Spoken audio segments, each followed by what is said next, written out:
wetwale kutwegattako gwe munange atugoberera bulijjo agenda maaso n'okuba nga olikinga ebintu byaffe osubscribinga ofollowinga kikulu nnyo. Kayiira Motors kwoli Edwin Kawuma Kinalwa ndi n'omukulu director Kayiira Motors abasajja abatendesi academy esomesa bano kanike motoka ate era academy eyigiriza okwassembling emmotoka ate era kafulu mu kukanika emmotoka n'ebyetololera byonna buli kigambo kikwatagana n'emmotoka gwe tuli naye. Olwaleero twagala kuyiga ku kye tuyita diagnosis. Kitegeeza ki? Kyeki? Gwayina emmotoka wali okiwuliddeko? Thank you for joining us, our dear viewer and follower. Thanks a lot for liking and subscribing to our YouTube channel.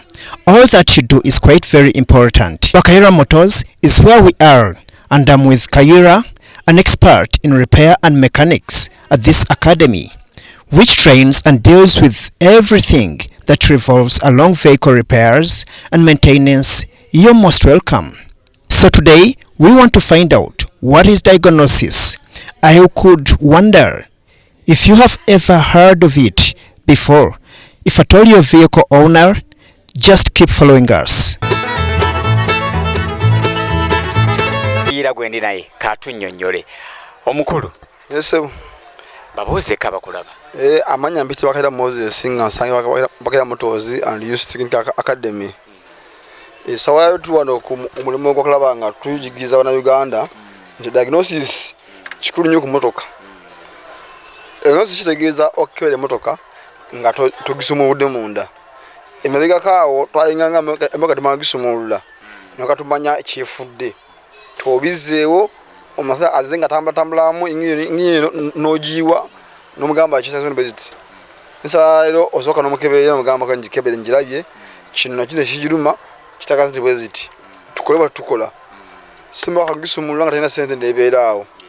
Nekya diagnosis ennungi nnyo nti tomala gasumulula bintu nga togera kyogenda kukola.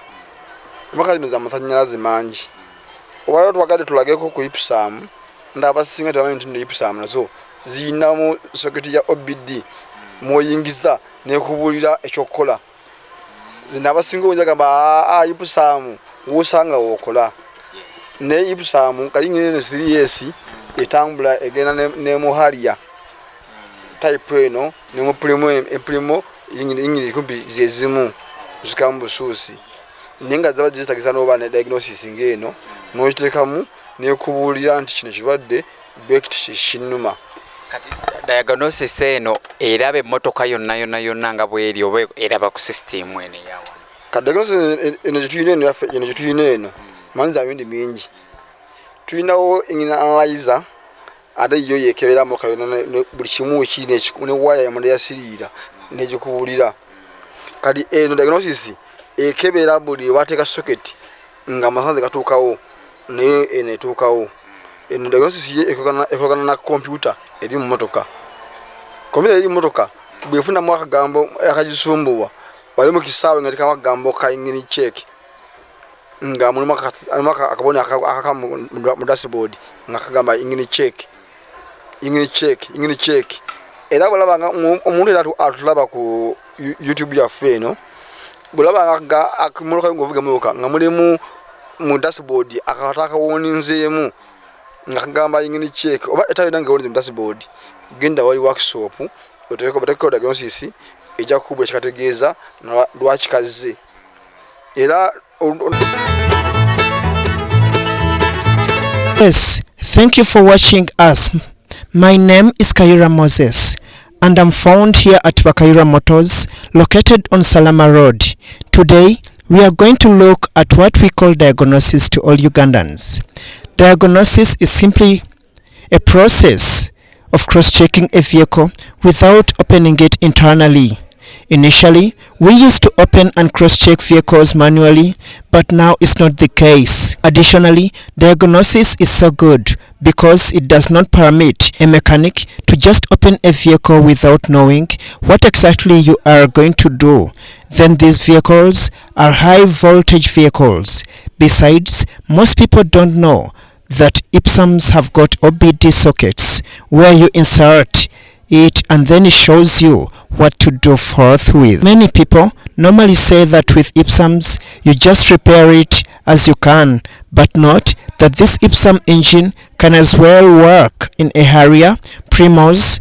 They are the same almost.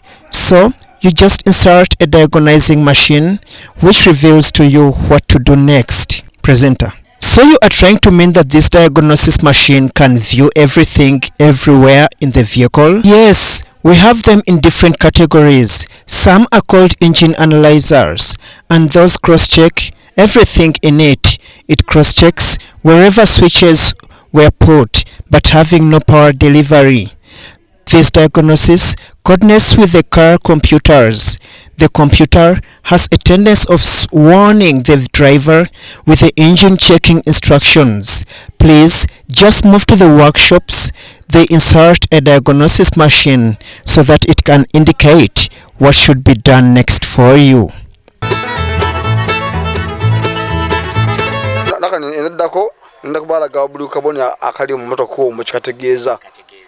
Era nakyo nakibasomesa mu kitegeere nesawa leero twogera ku ngini check nge ESM nakukolera nga temuweereze nzeza bisinga bwe nkuwa code eno gwe nnyini go ngamba kaya kino nakyo kikole kubanga bakindaze naye bwe gamba nga tunakulaga tukanda bukayanyi kubanga oba tomanyi omuntu atamanyi ku kintu asumbuwa nnyo naye banga ategedde kyokkola mwanguyirwa tulage bwekola tulabe omukulu Kayiira kakunyonyole nga diagnosis bwekola. Esawa zino tuliko diagnosis badugambye nti emokino ya Japan ogenda mu Japan osangamu ebika bino ebiwandize wano nojjamu ekikashoyagala nti njemu tota kubanga gye ndiko kale ebeera ya system nkadde mbamu OBD system yekebera emaka zonna eziro kati okuva mibiddagu ngeza OBD naye ebyo kuka wansi washina mukaga kina musabira munana zikozesa 16 pins mbanga zo mudiyo nkadde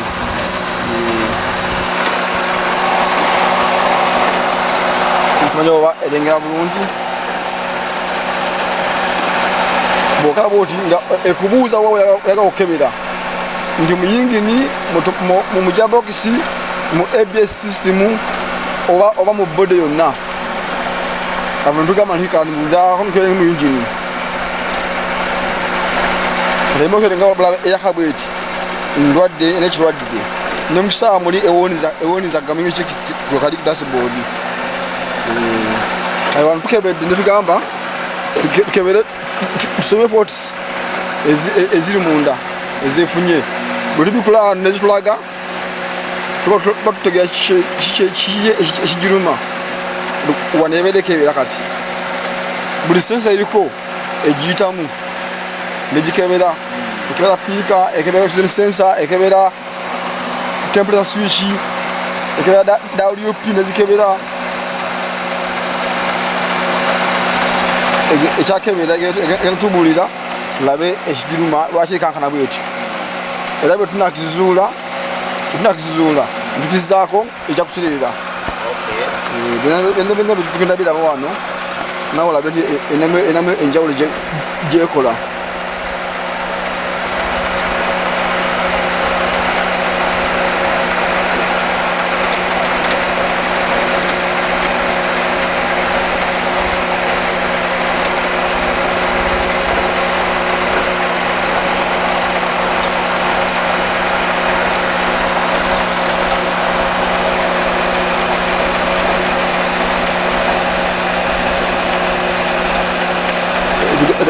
etugambye tusoke tuzikizemu oteno esoke esangiremuku obadde obugirimu soka ogizikize madakika 10 Okay, kakati diagnosis eno nga bwekola check up njagala kumanya ekola ku motoka enkadde kubanga oba oli awo ziyinza obba nga tezirina system eyinza gendako diagnosis oba zonna emmotoka ezikolako. Ekituteeseza America zino twagala tubage nti ipsam kevona tubanga kati America enkadde ekituteeseza ipsam twagala kulaga nti America enkadde tubanga America enkadde eri modo 97 okuva America yonna ena computer nga si akabureta ekeberebwa na diagnosis. America zakiribwa na diagnosis eno eya kabureta naye okuva America ena computer muloka yayo diagnosis ejikebera. Bantu bangi bade bamanyi nti America diagnosis zikola ku America ezinempya naye ko zino enkadde mulimu ezina system ekeberebwa ne diagnosis. Kakati mmanya ddi nti motoka yange yeetaaga diagnosis? Tugenda mulaka muno kulagako obubonero bwe zikola nga yeetagisa diagnosis.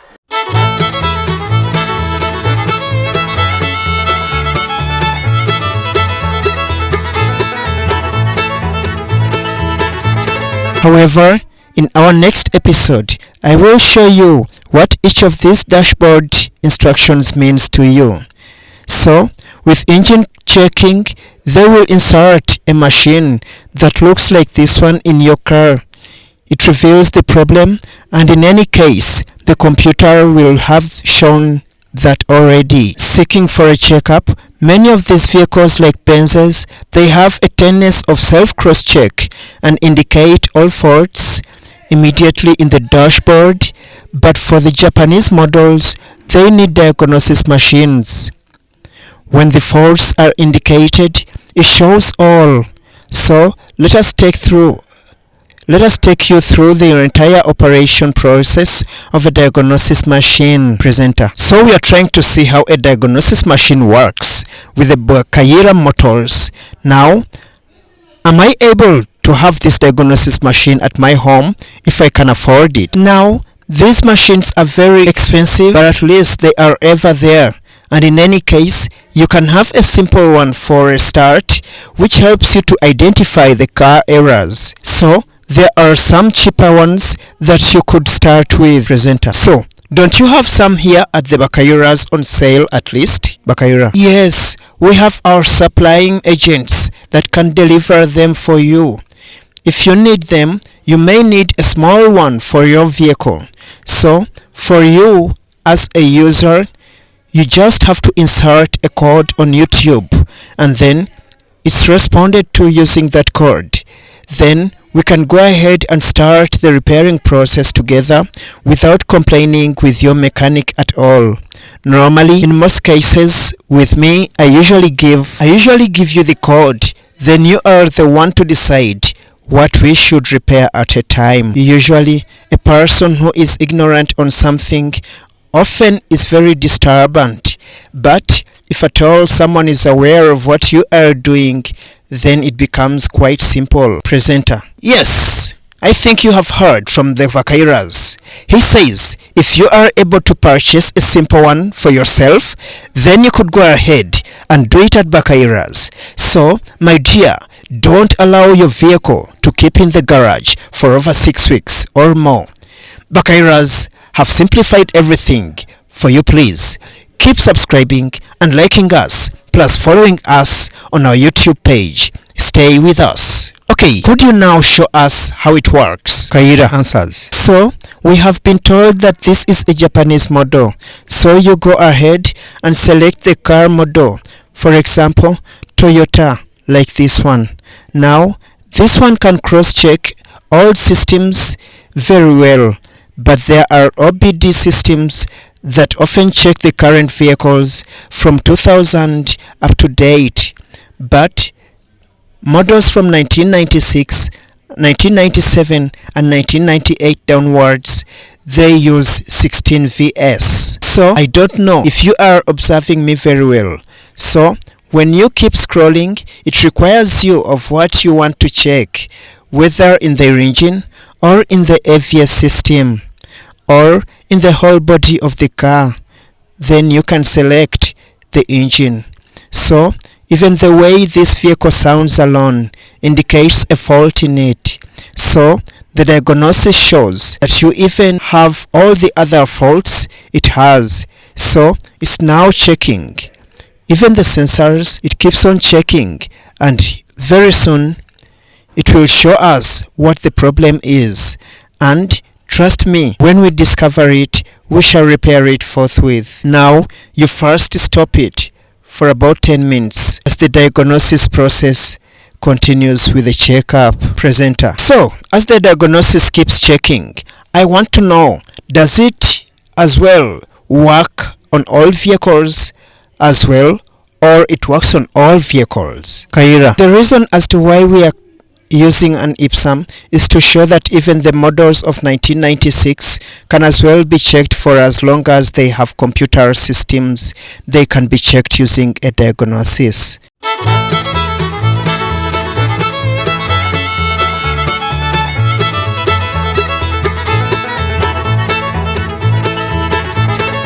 Ebiri wano okola buli wano balina nsonga lwaki bakola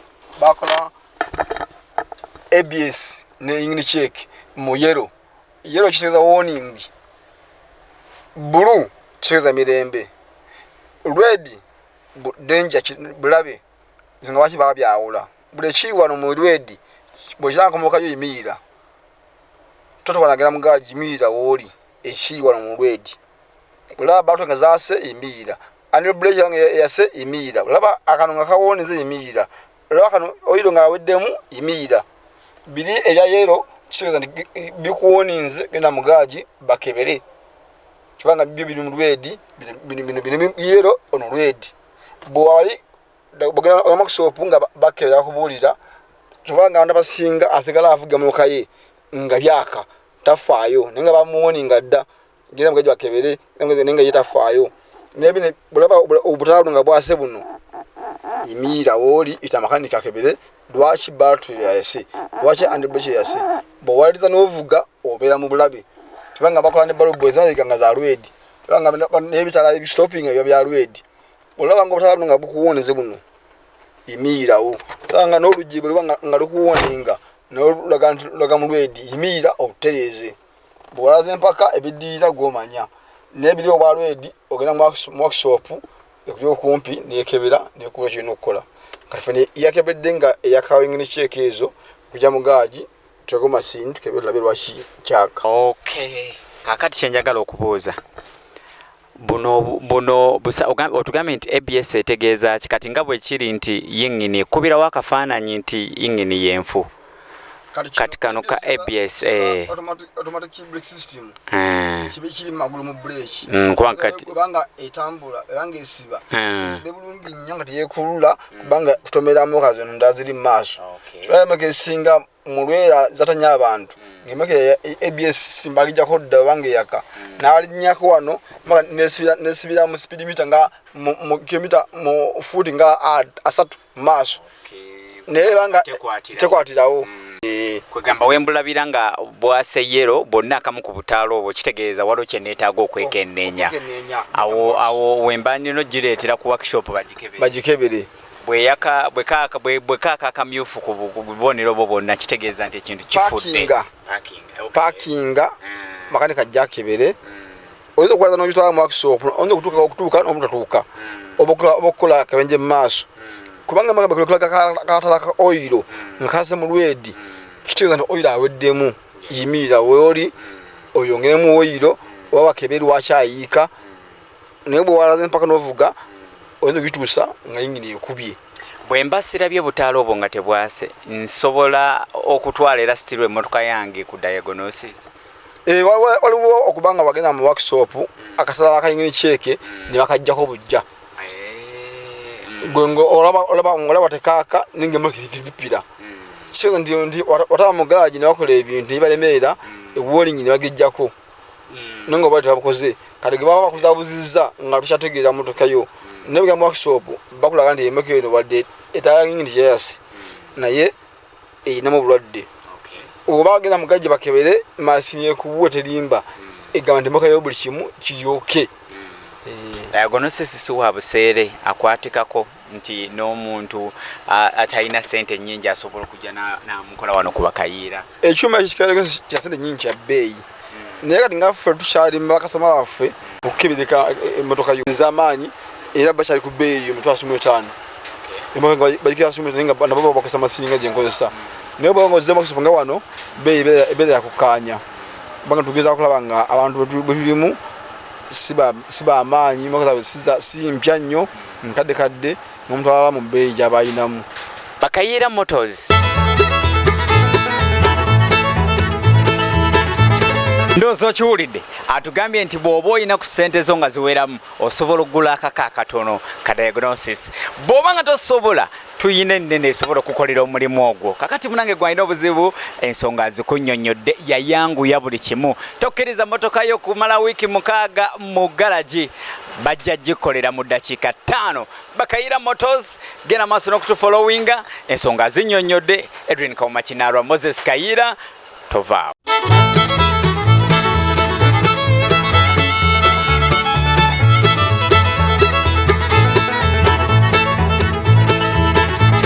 Presenter. So, when do I come to know that my vehicle requires diagnosis? Kayiira. Yes, come with me inside and I show you the signs of a vehicle that may require diagnosis. All the signs here have a reason as to why they were made. They made ABS and engine check in yellow color. Yellow refers to the warning that you get. Blue means peace. Red means danger. So, when you see anything here in red, just stop. Don't dare go to the garage. Just stop there and then. If you see the batteries lighting, you stop it. If you see the handbrakes lighting, you stop. If you see the oil finished, you stop as well. But if you see yellow lights, then you have been warned. Just move to the garage for checkups. Negligently, some drivers keep driving recklessly even after the light warnings. If they dare light, stop forthwith and raise a mechanic to cross-check your car. If you ignore that, then it's up to you, whatever may happen to you. But for the red lights, you just move to the workshop for assistance from the mechanics. Presenter. So now you said an ABS means a spoiled engine? Kayiira. Yes. The braking system is very faulty, and in fact, that's why there is a poor breakage for a long distance of almost like 30 meters. Presenter. So, does it mean that whenever I see the yellow lights, means I should follow up something could be wrong in the car? Kayiira. Yes. Take it to the garage for checking. If it's red, stop, park, and call mechanics to check because you may cause an accident very soon. If you see the oil light warning, stop, refill, or find out why it is leaking. However, if you insist, you may reach when the engine has blown completely. Presenter. Now, what if I don't see my vehicle lighting red? Can I still move ahead for diagnosing my vehicle? Kayiira. At times, you may go to some garages and they fall. Kayiira. At times, you may go to some garages and they fail to repair something. So all they do, they may put off those warning lights for you. So, move to the garage, they check, and the machine tells you the truth. That diagnosis machine cannot go astray at all. Presenter. Isn't diagnosis so expensive to someone here at Kayiira's? Kayiira. Well, that machine is so expensive, but for us here at Kayiira's, we can subsidize for you the costs and help even if help. Well, that machine is so expensive, but for us here at Kayiira's, we can subsidize for you the costs and help even if other strong garages they can diagnose for you at 350,000 Ugandan shillings. But at Kayiira's, we are quite cheaper than that, depending on the current environment and hand with our client. Sign out. Kayiira Motors with Edwin Kauma Kinarwa.